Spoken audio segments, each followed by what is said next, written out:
चाहे प्राण चले जाएं, चाहे जितना कष्ट दिया जाए, हम अपनी निष्ठा से ना हटें। प्रकृति जनित कष्ट, विकार जनित कष्ट, मन जनित कष्ट, दैवी आपदा जनित कष्ट, बहुत प्रकार के कष्ट हैं। जो धर्म को कष्ट सहकर धारण करता है वही वास्तविक धर्मात्मा है। इसीलिए धर्मात्माओं के बहुत टोलियां नहीं होती हैं। कोई विरला जो प्राण समर्पित किए हुए हर कष्ट को सहता हुआ धर्म का पालन करता है, वही महापुरुष होता है। वही निष्ठावान जगत मंगल करने की सामर्थ्य रखता है। सच्ची मानिए, महापुरुषों ने अपार कष्ट सहा है। जब उनके पावन चरित्रों को पढ़ो तो अपनी भक्ति का जो भाव है वो बहुत ही लघु और सारहीन लगता है कि हमारे में कहाँ भजन है, वो कहाँ है वो निष्ठा हमारे अंदर। प्राणों को पुष्प की तरह न्यौछावर कर दिया अपने धर्म पालन के लिए, अपनी उपासना के लिए, अपनी निष्ठा के लिए प्राणों की आहुति दे दी और आह नहीं किया और जय ही मनाया। आपकी जय हो हे प्रभु, आपका ये जो विधान है ये मुझे परम मंगल सुखदायी है। मतलब दिमाग कहाँ नहीं करता। जब महापुरुषों के चरित्रों का अवगाहन करो तो रोने के सिवा और कोई रास्ता नहीं दिखाई देता। क्यों हो ऐसे महान कष्टों को गले लगाकर मुस्कुराते हुए प्राणों की आहुतियां दे दी केवल धर्म के लिए। इतिहास भरा हुआ है ऐसे महापुरुषों से। हम उपासना के मार्ग में चलते हैं, थोड़ा भी कष्ट नहीं सह सकते। प्राकृतिक दैवी आपदा इनकी बात नहीं कर रहा, केवल इंद्रियों की विलासता। रसेंद्री अच्छे अच्छे पदार्थ पाना चाहती, जनेन्द्री शरीर भोग करना चाहती, श्रवणेन्द्री मनोरंजन सुनना चाहती, एक एक इंद्री प्रकृति के सुखों को भोगना चाहती। जहां नाम मात्र केवल है, सुख नहीं है। लाख प्रवचन करे, लाख प्रवचन सुने, इंद्रियां और मन अपनी ही दशा में रहती। सोचो उन महापुरुषों को जिन्होंने, ये तो बहुत छोटी बात है सहना, भीषण यातनाएं दी गई उनके शरीर में कि आप अपने धर्म को छोड़ दीजिए। यातनाओं को हंसते हुए स्वीकार कर लिया। चित्त व्यथित हो जाता है कि प्रभु आपका विधान केवल महापुरुष ही सह सकते हैं, वही समझ सकते हैं। नहीं तो प्रश्नवाचक चिन्ह खड़ा हो जाएगा, आप कहां थे जब ऐसा हो रहा था, तो आप कहां थे। आपका व्रत है करो सदा तिन कै रखवारी, महिमा सुनी है सीम की चाप सके को तासु, बड़ रखवार रमापति। फिर ऐसा, पर वो प्रश्नवाचक चिन्ह शरणागति अधूरी कच्ची होने के कारण होती है। उन महापुरुषों का अपना अस्तित्व ही नहीं रह जाता है, केवल स्वयं भगवान ही बैठे होते हैं। तब ये स्थिति, उपासक सुख दुख को ना देखे, इष्ट देव को देखे, अनुकूलता प्रतिकूलता को न देखे, अपने धर्म को देखे, अपनी उपासना को देखे, तभी वो आगे बढ़ सकता है। सच्ची कहते हैं, हृदय रो पड़ता है इन महापुरुषों की निष्ठाएं देख करके कि वाह कैसी धर्म निष्ठा है। देह प्राण ते प्रिय कछु नहीं, किसी का भी हो, देह और प्राण बहुत प्रिय है। लेकिन इन महापुरुषों ने, गुरुजनों ने देह प्राण की किंचन मात्र परवाह नहीं की। धर्म के लिए हम छोटी सी वस्तु भोजन, छोटे से इंद्रियों के भोगों के लिए अपने धर्म का त्याग कर देते हैं। और महापुरुषों ने अपने प्राणों का त्याग कर दिया, लेकिन धर्म नहीं त्यागा। ये जब तक निष्ठा नहीं आती तब तक हम अपने आराध्य देव के प्रताप, महिमा और उनके प्यार को नहीं समझ सकते। अनुकूलता को, सुख को, सम्मान को तो कोई भी कृपा मान के स्वीकार ही करेगा, लेकिन प्रतिकूलता को, अपमान को, दंड को, तिरस्कार को जो कृपा मान करके सहता है, उसे महाभागवत कहते हैं, उसे महापुरुष कहते हैं, उसे भक्त कहते हैं। क्योंकि ऐसे महापुरुषों के हृदय में स्वयं सच्चिदानंद भगवान विराजमान रहते हैं। ये संसार बड़ी आग की ज्वाला है। आपको इसलिए नहीं दिखाई दे रहा, आपका चश्मा ठीक नहीं है, नेत्र ठीक नहीं है। नाम जप कीजिए, निरंतर नाम जप कीजिए, फिर देखिए कैसा लगता है आपको ये संसार। एक अजीब स्थिति आती है, एक अलौकिक स्थिति आ जाती है, कुछ अच्छा नहीं लगता। मिलना, बात करना, कोई भोग भोगना, कोई ऐश्वर्य, कोई पदवी, कुछ नहीं। एक ऐसी आग जलती है सच्चिदानंद की, ये सब झूठा आकर्षण क्षण में नष्ट हो जाता है। अभी हमारी मलिन दृष्टि है तो हमको संसार प्यारा लगता है, असत प्यारा लगता है। संसार में तत् 10 दिशों, 10 दिशाओं में इस संसार में कहीं सुख नहीं है। दुखालयम अशाश्वतम, भगवान कह रहे हैं, महापुरुष कह रहे हैं, हमें सुख दिखाई दे रहा है। हमारी बुद्धि पतित हो चुकी है, मलिन हो चुकी है। ये दावानल संसार, जंगल में जो आग लगती है उसे दावानल कहते हैं। ये भड़क रही है, मैं भी उसकी लपेटों में आ रहा हूं। श्रीपाद कह रहे हैं, क्या कर सकता हूं, असमर्थ हूं। ये हृदय की बात है। हा वृंदारण्य काम क्रोध लोभाद्यति बल बहल व्याल संकीर्ण में तत्। ये काम क्रोध लोभ आदि अनेक बलवान सर्प हैं जो अपनी कुंडली में फंसा करके डस लेते हैं और उनका विष चढ़ जाता है। कुछ तो ऐसे लील ही जाते हैं, अजगर आदि। तो लील जाने का मतलब पूरा जीवन निकल गया काम चेष्टा करते हुए, समझ ही नहीं पाए। पूरा जीवन निकल गया लोभ धन की प्राप्ति के लिए, समझ ही नहीं पाए। सुखी वही है जिसने भगवान नाम का निरंतर स्मरण प्रारंभ कर दिया। वो सुखी, वो बेचारा। तुम्हें लगता है वो सुखी, बेचारा है। थोड़ी देर अगर उसके मन में अपने मन को मिला के देखो तो पता चलेगा उसका मन कितना जल रहा है, कितना दुखी है, कितना वासनाओं से गंदा हो चुका है। और शरीर छूटेगा तो बैंक बैलेंस यही रहेगा, वो गंदगी ढो के अगले जन्म में भोगेगा जाके। माने ये असमर्थता का सूचक है।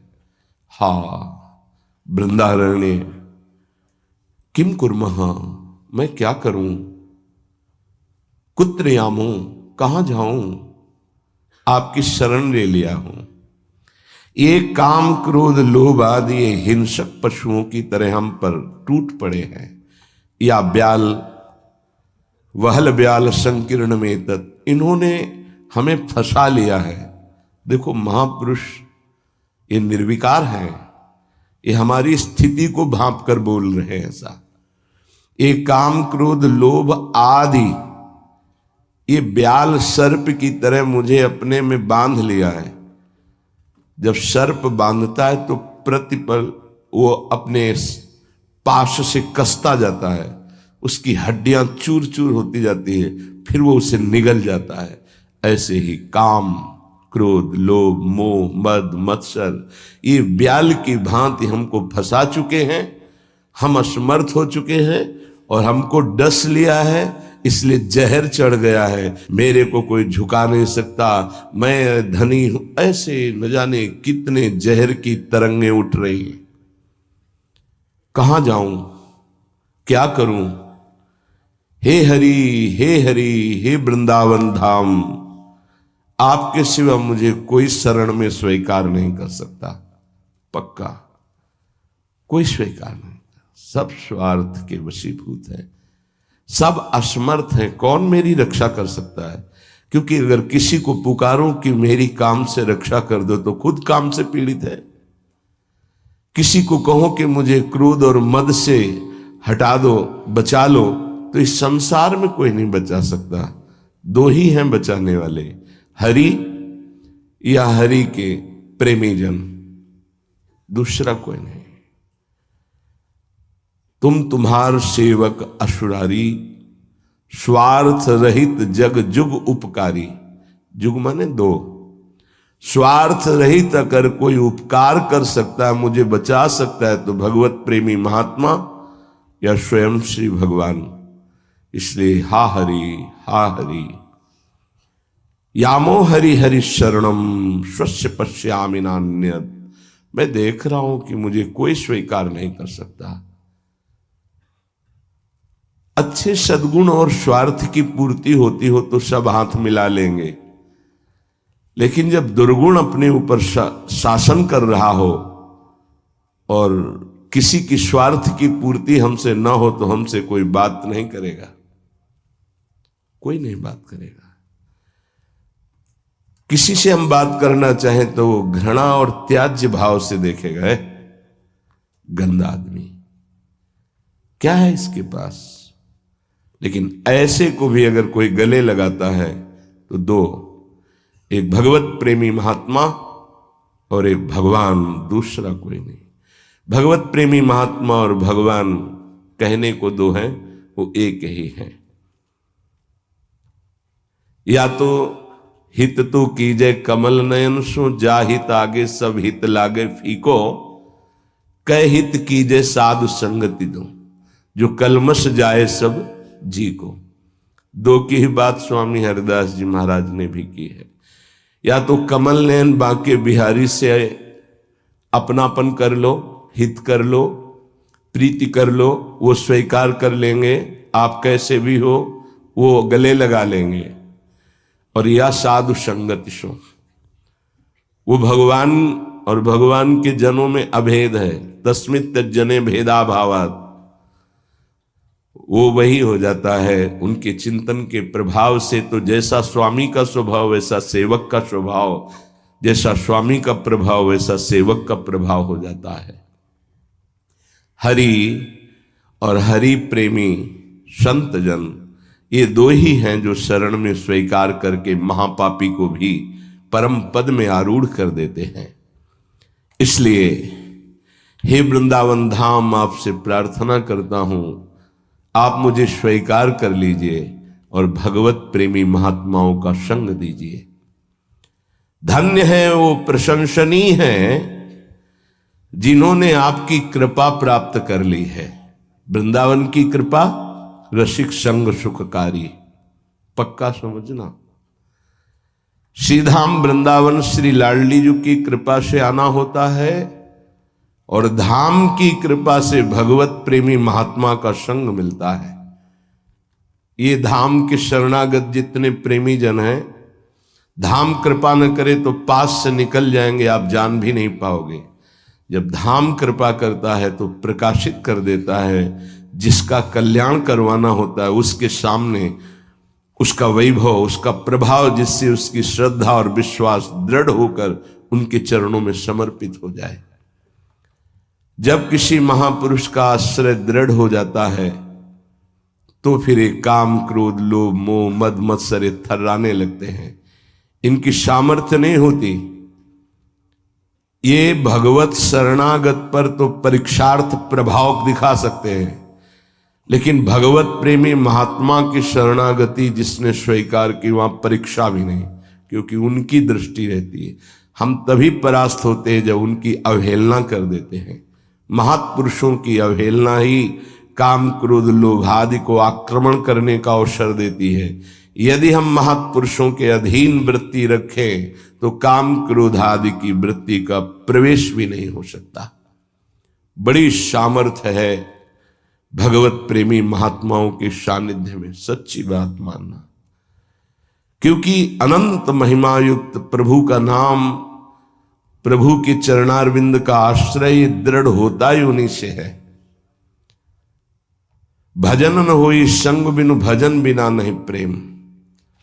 ये जो प्रेम मूल यह नाम है, प्रेमी रसिक जपत यह नाम, प्रेम मगन निज बन विश्राम, श्री हरिवंश जहां रहे। ये प्रेम का मूल नाम मिलता ही प्रेमी महाभागवतों से है और उसका प्रभाव प्रेमी बना ही देता है, निर्विकार बना ही देता है। भला मृत्यु दंड जैसा सामने भय उपस्थित हो और फिर कोई नाम कीर्तन कर रहा हो। कैसे आश्चर्य की बात है कि शरीर को बड़ी पीड़ा पहुंचानी, बहुत प्रकार से प्रताड़ित करना, नाना प्रकार के दुख एक साथ उपस्थित हो जाए और वो गीत गा रहा हो, बड़ा मुश्किल। ये निष्ठा का प्रभाव होता है। नाम जिसके हृदय में गुरुदेव प्रदत्त नाम प्रकाश कर दिया। कल से शाम टाइम से बहुत हृदय व्यथित हुआ जब महापुरुषों के चरित्रों को अवगाहन हुआ, तो बार बार केवल रोना ही आ रहा था कि आप जैसी निष्ठाएं अगर किनका मिल जाए तो जीवन धन्य हो जाए। कल गुरुदेव तेग बहादुर सिंह जी महाराज का पावन चरित्र एकदम भाव में आया, पढ़ रहे थे। कश्मीर के पंडितों को जब औरंगजेब ने हुक्म किया कि सब इस्लाम धर्म को स्वीकार करो नहीं तो कत्लेआम कर देंगे, और किया उसने बहुत कत्लेआम, समय दिया उसने। भागे वो लोग। उस समय महामहिम गुरु गादी पर तेग बहादुर सिंह विराजमान थे। उनकी चरण शरण में आए और कहा आप ही हमारे रक्षक हो, आप ही हमारी रक्षा कर सकते हो।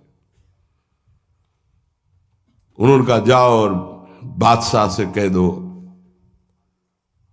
पूरा चरित्र तो बड़ा है कि अगर तेग बहादुर सिंह को इस्लाम स्वीकार करवा दो तो हम बिना किसी शर्त के सब कश्मीरी पंडित आपकी आज्ञा का पालन करेंगे। एक को परास्त कर दो तो हम सब परास्त ही हम स्वीकार कर लेंगे। फौरन उसने बहुत ही अन्य धर्मों की तरफ उसका नकारात्मक भाव था। उसने आदेश किया बंदी बना के तुरंत तेग बहादुर सिंह को दिल्ली में उपस्थित किया जाए। सैनिक गए। बल विक्रम गुरु गादी में प्रथम से चला आ रहा है। उनके पार्षद और उनकी सेना तेग बहादुर सिंह की स्पर्श नहीं करोगे। गुरु तेग बहादुर सिंह के सामने शर्त रखी कि बादशाह के सामने तुम चलते हो या तुम्हें बंदी बना के ले चले। उनका तुम चलो, हम सत्य पर चलने वाले हैं, हम स्वयं चल के आ जाएंगे, तुम्हें बंदी बनाने की जरूरत नहीं। बहुत ही नाम कीर्तन होते हुए, भगवत भक्ति का प्रचार करते हुए, खूब झूमते हुए पहुंचे। बादशाह ने तत्काल उनको काबू में किया। देखा कि अब वो तो अपने वैभव के साथ बंदी बना लिया और कहा हमारे धर्म को स्वीकार करो। तो उनका दुनिया में यदि एक ही धर्म चलाना होता तो भगवान ने अन्य धर्मों की स्थापना क्यों की? इसका मतलब है अपनी अपनी जगह अपने धर्म का पालन करना परम कर्तव्य है। तो तुम अपने धर्म में मुझे कैसे बदल सकते हो? तुम्हारी सामर्थ्य नहीं है। बड़ी कष्टप्रद परिस्थिति प्रकट की उसने, बहुत ही क्रूर कर्मी। एक नहीं बहुत महापुरुषों को बहुत प्रकार से दंड दिया है इसने। एक लोहे के पिंजड़े में गुरु तेग बहादुर सिंह को बंद कर दिया। सैनिकों को, उसके पास अपार सैन्य बल था, तत्काल बंदी बना लिया गया। बहुत दिन